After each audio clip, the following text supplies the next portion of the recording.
aking tala sa gabing madilim. Ikaw ang bawat sana sa lahat ng hiling. Sagot sa aking Idinadahilan ni Carlos na gusto niya nga dalawin at kausapin itong si Dax dahil nga sa pagtangka sa buhay ni Moira dito nga kay Dax. At dito nga nagulat ang lahat nang biglang dumating itong si Doc Remeneses at tinawag nga itong si Zoe at itong si Annalena kinakailangan daw nilang sumunod dahil may masamang nangyari ng araw dito sa kanilang Lolo Pepe.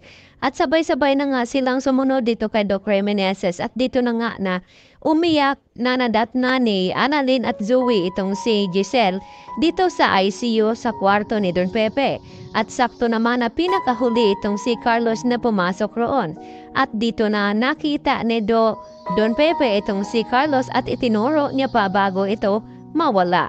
At dito na nakapagtataka dito kamo ni Giselle na kung bakit nagawang itinuro ni Don Pepe itong si Carlos nang biglang pumasok roon. Kaya nagkaroon na naman ng paghihinala itong si Giselle tungkol dito kay Carlos na baka may kinalaman din ito sa nangyari ng pagkidnap noon ni Don Pepe.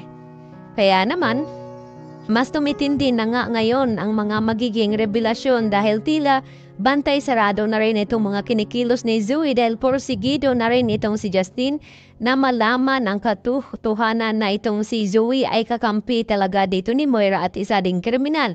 At gusto rin dito ni Zoe na mawala nga ng tuluyan itong si Don Pepe at hindi totoo ang kanyang ipinakita na nagluluksa ito sa pagkawala ng kanilang Lolo Pepe. Samantala sa pagdating at sumama naman itong si Irene dito nga kay Carlos na makikiramay dito kina RJ at Giselle at makikilala nga ni Irene itong si Zoe.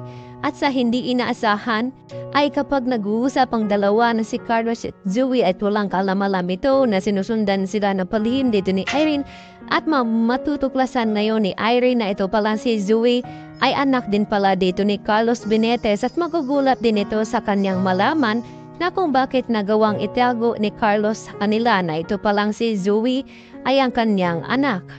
At ito ang panghahawakan dito ni Irene na ebidensya upang mapasunod si Carlos sa lahat-lahat ng kanyang gustong hingiin sa kanya lalo pa ngayon na nangangailangan nga itong si Irene ng malaking halaga. At ito na nga dahil nalaman na rin sa wakas ni Irene kung ano ang mga sinisikretong tinatago dito ni Carlos Benitez at dito ni Zoe. At nakiusap itong si Carlos na sana raw ay wag nang ipaalam dito kay Lynette dahil nga hindi alam ni Lynette ang kanyang lihim na may anak pa pala itong si Carlos maliban dito kay Harry.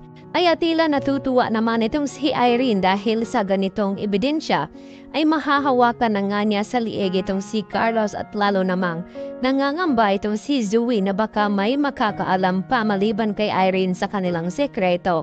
At dito naman na tila hindi pa rin mapakali itong si RJ at itong si Giselle dahil sa biglaan ngang paggawala ngayon ni Don Pepe at yun na nga. Ikinatuwa naman dito ni Moira na mabalitaan niya dito kay Ninang na tuluyan na ngang namamaala mga tanda at wala na ngang hadlang sa mga plano dito ni Moira lalo na't gustuhin na niyang makatakas at makaalis sa kulungan na iyon. Kaya yan naman ang ating pagkatutukan at aabangan.